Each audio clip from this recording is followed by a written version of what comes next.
Hoje nós temos um convidado aqui super, pessoal, mas super especial. Vai estar falando, é um especialista na área, vai estar falando sobre esse tema maravilhoso.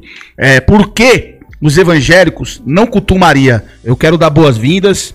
Seja bem-vindo, pastor. Obrigado, viu? Muito obrigado mesmo, de coração. O senhor sabe que eu tenho um respeito, uma admiração muito grande pro senhor. O senhor é o meu pastor, na verdade. Eu sempre falo pro pessoal, às vezes sai lá de Guarulhos, vem aqui tomar um café comigo, vem saber como eu tô, vem me orientar, vem me aconselhar. E eu queria dizer isso aqui publicamente, né? E eu sou muito grato, louvo a Deus pela sua vida. Pastor, muito obrigado por o senhor ter atendido o nosso convite. E seja bem-vindo aí ao podcast A Bíblia na Quebrada. Obrigado, Edson. Fico feliz, né? O privilégio de estar aqui com você, meu irmão, de ter a oportunidade de estar aqui contigo, não de uma forma assim tão informal quanto das outras vezes, tomando chá aqui, batendo papo, conversando, mas compartilhando um pouquinho de conhecimento, informação daquilo que Deus tem me dado aqui ao longo dos anos, né?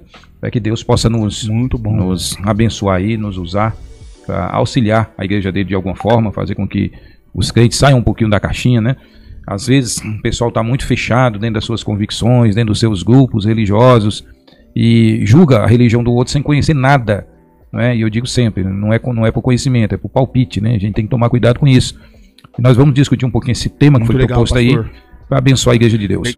O protestantismo, pastor Paulo, o protestantismo atual se mostra intolerante com a Virgem Maria? Por que muitas das vezes, quando fala de Maria, muitos crentes, eles torce o pescoço ou faz aquela cara meia Maria?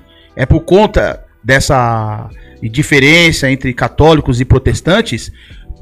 Qual que é a sua avaliação sobre esse assunto? Como diz o César, né? Pode ir, Arnaldo, né? Rapaz, é o seguinte, o que ocorre é uma certa ignorância em um aspecto que a gente tem que pensar bastante. Qual é?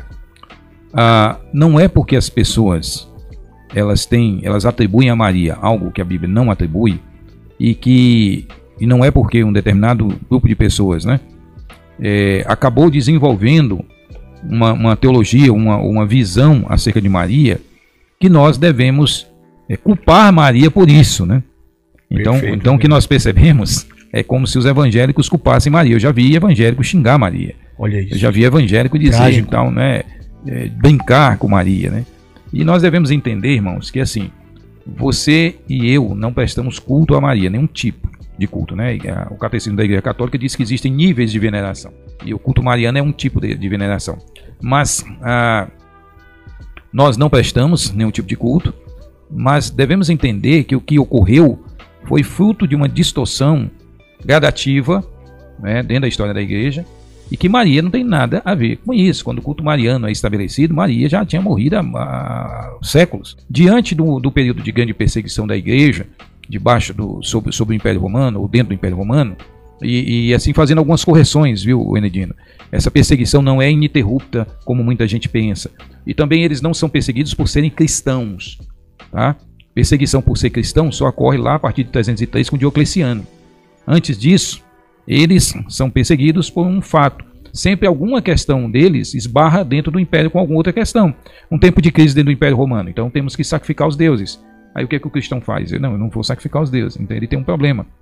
Deu para entender? Entendi. Ou seja, são algumas questões que acabam esbarrando. E o culto mariano ele vai surgir como a ideia que vai se desenvolver acerca dos mártires, né? Maria morreu, né? Mas não morreu em martírio.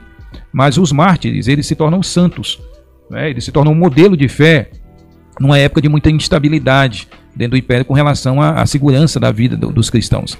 E aí, muitas pessoas em determinados momentos, né? Nós temos lá no primeiro século a perseguição de Nero, que matou Paulo e Pedro. Nós temos ali, no final do primeiro século, na época do apóstolo João, né, com Domiciano, uma perseguição. Depois nós temos no começo do século II com Trajano. Ou seja, tem perseguições pontuais. E nessas perseguições pontuais, pessoas são mortas. Elas são perseguidas e mortas. Morreram milhares de cristãos nessas perseguições, até que finalmente fosse pacificado dentro do império, sob as bênçãos do imperador Constantino. Então, essas pessoas que morreram, elas são modelos de fé, e as pessoas começam a olhar, Enedino, e ver essas pessoas como modelo de fé, exemplo de fé, como gente que, peraí, se o Enedino está aqui e ele se preocupa comigo, ele me ajuda, então ele partindo para o lado de lá, ele vai continuar me ajudando. Então eu posso pedir a ele que ele vai interceder por mim junto ao trono da graça de Deus. Ou seja, essa teologia vai se desenvolver por causa da questão da ideia da imortalidade da alma, né, da continuação dessa vida lá, dessa realidade lá, e dessa recordação com as coisas daqui.